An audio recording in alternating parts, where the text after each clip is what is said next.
Good evening. You're listening to the Xtreme Movie Show. Tonight's episode, Xtreme TV. I'm your host, Classic Rob. Tonight we're doing Kolchak, the Night Stalker, Season 1, Episode 11, Horror in the Heights, if you will. This, gentleman, is one of my favorite episodes of Kolchak. I don't know why. It's a little offbeat. It's a little different. Culturally speaking, it's got some interesting things. There's lots of shiny stuff in the background, which I always liked. It reminds me of old, like, mummy movies from Hammer horror films or something. But Kolchak in this one gets to avoid poison darts. He gets to sample Indian food. He gets to do a little break and entering, and we get to see some not so nice symbols in an alleyway that we go, oh, there's no way this will ever be shown on TV again. But fun episode. And RDV, to your point that you made a few episodes ago, that one of the things you said you liked about Kolchak was that they're not afraid to research something from a different culture and make it mainstream here in the United States. What did you think about this episode initially? I thought this is great. I got the whole Willard vibe, but I also I love the lore behind this. And this is not the rats. I don't want to say it. It's Indian, and I'm not saying like Native American Indian. I'm thinking from India. And I love the fact that this is a creature that lures its victims in by playing on your trust, and I thought this was kind of cool, and and then we got to see what was also about this is you get to see more people than just the normal people you'd see. There was hardly any Updike or any of that stuff. This was just focused on the victims and and Kolchak. That's basically what it was. This was much more graphic. This is the horror element I expect from a show like this. I agree with you on that. I think that's a really, really good point. So, Pixel, let me ask you: do you like spicy Indian food? I do. I mean, yeah, I do. I enjoy it. I think it's funny that you mentioned about Hammer horror films because this episode is the only episode written by Jimmy Sangster, who wrote like The Horror of Dracula and The Curse of Frankenstein, all these horror movies. He worked for Hammer Films.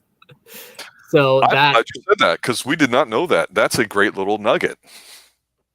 Yeah, this is the only episode he wrote, but I have to agree. I read last week where somebody said this is the best episode of the series, and thus far, this is the best episode I've seen. It really is enjoyable, and I'm glad that they touched upon how because the first few people that are killed are some older Jewish people, and there's this one guy. I can't remember his name at the moment. Old guy. That's right. And he talks to Kolchak and says, I know who did this. Come with me, I'll show you. And he takes him down like this alley and points out, this is where this Indian guy lives. And look at him. He has swastikas all over the place. And swastikas, though obviously they're known for their connection to Nazis, they are also important in religious cultures. Like we were just doing a movie review with Sonny Chiba, and the gis that they would wear had Nazi symbols. Sorry, not Nazis. They'd have swastikas on them, but it means something different there, and that's why it led him to believe that he was this Indian Nazi. Well, the thing is also swastikas, if they're turned on a certain angle, they're doing something different. They're not exactly the swastika we know what the Germans used. The Germans changed it, as an extra symbol. They took an existing symbol and made it their own. This is much one way when we've talked about in the 1970s where this show Kolchak obviously had some TV movies and also played in 72, 73, 4, 5 time frame, we said that one of the challenges in modern television with content generation is making old stuff like Hammer horror films that we could say was 100 years ago, and it's a nice period looking piece, and they're fantastic movies, one of my favorite groups of horror movies. But bringing horror to the mainstream in modern times is a challenging feat, and Kolchak's been able to do that successfully. And you guys' point about the fact that, you know, we take one symbol that we see and we think that it's supposed to mean only one thing, that's certainly not true. And even on an earlier Hammer film that you guys have covered, I think, on your first reactions, The Horror of Dracula, the very first one from 1958, I believe even one of the Kolchak things, we saw a pentagram, a few episodes, with a younger Tom Skerritt getting ready to dice Kolchak. It's an inverted pentagram, which means something different than a regular pentagram. But a lot of times people say, oh, swastika, it means something having to do with Germany and Hitler, and that's not a good thing, versus, oh, there's a lot more of a history behind what the symbol is, and there was a reason why the German culture at the time decided to appropriate it, for lack of a better term. So that is kind of interesting, because this would be the type of thing that if somebody watched it on television based off our reviews or saw the episode on YouTube, they'd look at it and go, oh, I might be offended and there's no way I could watch it. But it has nothing to do with that. So whether or not you think that's clearly explained or you're buying what we're selling, we're simply saying that we took a moment to try to decide how we were going to present this to you, the audience, because of the nature of what it may initially appear like. But that being said, I don't think it's a distraction from how strong this episode is. What do you guys think? Like I said, I like the part, you know, this played more on elderly people, where people are just kind of let shrugged off, like, oh, they're old people, they don't know what they're talking about. The three guys were playing poker in the warehouse the guy was working at. One guy, he went there, you know, Harry Starman, you know, he went there. It was the first victim. He went there, you know, they talk about how he went to go break the law. Times 4, gambling on Friday, you know, it's forbidden by Hebrew law, because he was wanting to escape his wife, and going, and go and escape going to the temple. You know, he and his cohorts would always, you know, do whatever they could. And I said they would, other residents of the Roosevelt Heights, you know, did not. The whole problem was the neighborhood. They didn't like the guy, the Indian guy, the guy who had a shop there. They always thought they took offense to it because they're Jewish and when they lived there. So that is added more. That's why he's so confused. Like, oh, they were calling him, he's a Nazi, you know, the Nazi symbols. But then it shows how ignorant they are, because they assumed that he was putting up symbols that were Nazi symbols to offend them, but they didn't realize that those were Nazi symbols. Correct. So it's like, I don't know, because they're older and they're just ignorant, they don't know, or, you know, they don't care. A Nazi symbol is a Nazi symbol, no matter which way you turn it, it's still a Nazi symbol because the Nazis use it. Either way, though, as I said, I loved that you got more Emily was in here too, or played by Ruth McDevitt here. Mm-hmm. And she liked that he was trying to, Kolchak was trying to help out the elderly community, you know, getting in touch with it. And she kind of looked at, and I love how she kind of like gave us the Nina eye to Vincenzo, you know. That's like 2 episodes in a row now. And I'm like, okay, I'm buying this. She seems to be like a partner that would fit in once in a blue moon with Kolchak, and it would work. They do have good chemistry. Yeah. Even though she gets a little batty sometimes, you know, but there are it's like episodes like this, and then the other one with the jewel thief, you know, with the Indian. That one I love her character. He's a support character, and I just like the guy who plays Updike. I don't care for Updike. He's just there to be for patsy for jokes. That's it. I was like, he has no character growth. Agreed. Pixel, what were you saying? I was saying I absolutely did enjoy the scenes in which Kolchak and Emily shared a connection. I think it definitely helps, especially as we're going through the episode, and we can see why. Yeah, I think that you brought up something earlier, RDV, and I just wanted to touch base on, because I think it's an important point that gets lost a lot on watching older material. Obviously, in today's world, people seem to be sharply divided, politically speaking, no matter where you stand, and you can be a one-stance person, two-stance. And that being said, content's still getting created, shows are being made, movies are being watched. One of the things, though, that I think we talked about with television is one of the reasons why we wanted to include it on the Xtreme Movie Show, is that there's a great diversity of things from way back in the day that are very good, and maybe by today's standards aren't something that might be initially popular, but we've seen a strong loyal following with some of the shows that we decided to cover, such as, say, Twin Peaks and Kolchak, for example. We're doing pretty good with those. But this is the one thing that Kolchak really shows great that I think just needs to be mentioned. That's this. You mentioned before about how with the symbols out there, with people seeing it, that you didn't know if maybe they were ignorant, they didn't know if they were like, Buddhist or Indian or whatever it is. The thing is this show is almost 2 generations old if you think about it. Maybe 1 generation older than you, maybe almost 2, from Pixel because of his younger age compared to myself.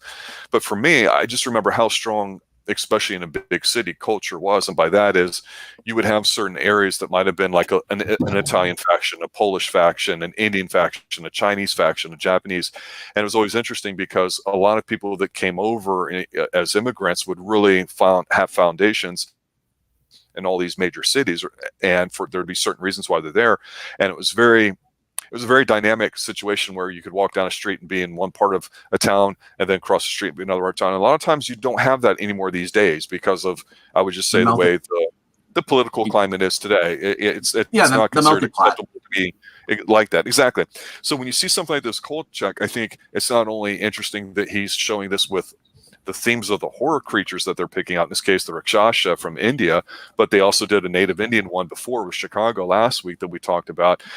He's also, you get to see that with dealing with older people, like the lady that you mentioned here before too. It's not just about, he's got the political guy that's going to cover stuff up and destroy the evidence, and boom, he's going to say something cynical, and that's the end of your episode. No, Kolchak has the ability, I think, to really bring in a lot of different things. And Pixel, I think your comment too about the gentleman that wrote this being involved with Hammer horror films, he's going to have a different tone to the story based on his experience being British, I believe. So I don't know if that really was noticeable based off of y'all's first reactions on the Hammer horror films, but even on the 2 Xtreme horror shows, some of the things we've covered, we like to point some of those things out. That's what makes going back and watching the stuff, I think, interesting. So anyway, did you like that the character Ned Glass was in there again? Remember who that is?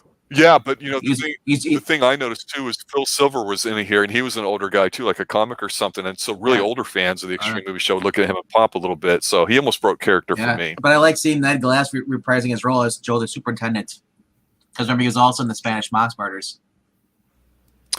Yeah, I really like this episode. I won't give too much of it away. There's a scene in there that for some reason I just found it very enjoyable, and he's not really talking that much. It's when he goes into the restaurant and he sits down and he gets served like the bowl of rice like curry, and he's looking at it and he's kind of like questioning eyes at it, and then the host there pours like a little spice in there, and then he's like, just checking under the rice to make sure everything's okay, mixes it up, eats it, and he's like, oh, this is like good. I'm like, that's kind of neat to see. But then we like talking food movies too. No, final thoughts on this episode, guys. I was gonna say the final thoughts on this episode. It's a great episode. It reminded me of the movie, the first one with the vampire, because you get to see more about the cops in here. I said, and you're all the grisly murders and stuff like that. And it just played out the same way. 3 victims. Is it your favorite episode so far, RDV? Out of the ones prior to this probably is my favorite one. Even because like I said, the way this is more gruesome. This is more kind of a cult, and there's the lore stuff. Even though I like the one previous we just did last week, the one with Machimato. Yes, I love when they play detailed the lore, and that's what we want. Is this something that they made up for TV, or is this something that people have been talking about for ages? Passing down like rumors and legends and stuff.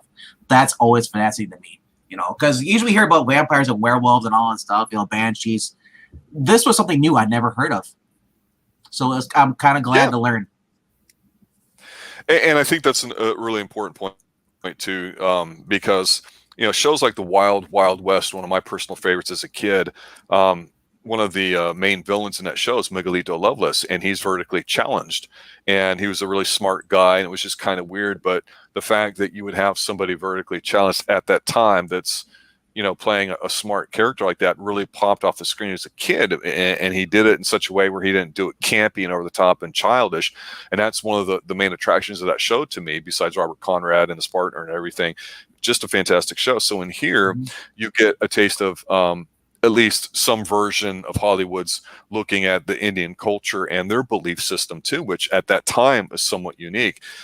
Typically, there might have only been some Asians on television at this point, not necessarily a lot of diversity yet at this point here. So I think that's a solid point. Professor Pixel, aka the Night Talker, what did you think about this episode for your final thoughts? And if so, was it your favorite? Well, I really did enjoy this episode. I can definitely say it's been my favorite thus far. Just in comparison to the ones before, it just felt so much more solid.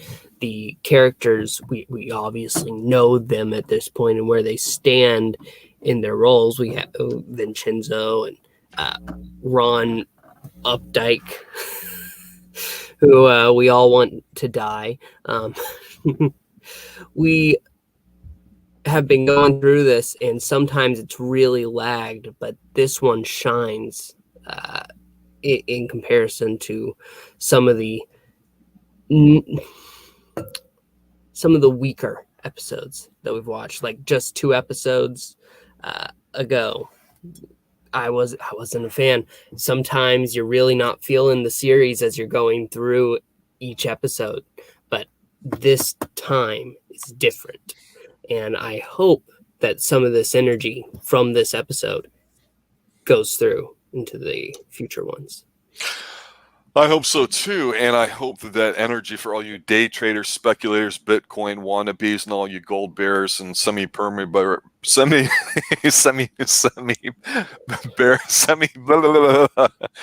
I'm a perma bear, as they say. You know, I always think that the stock market's getting ready to crash.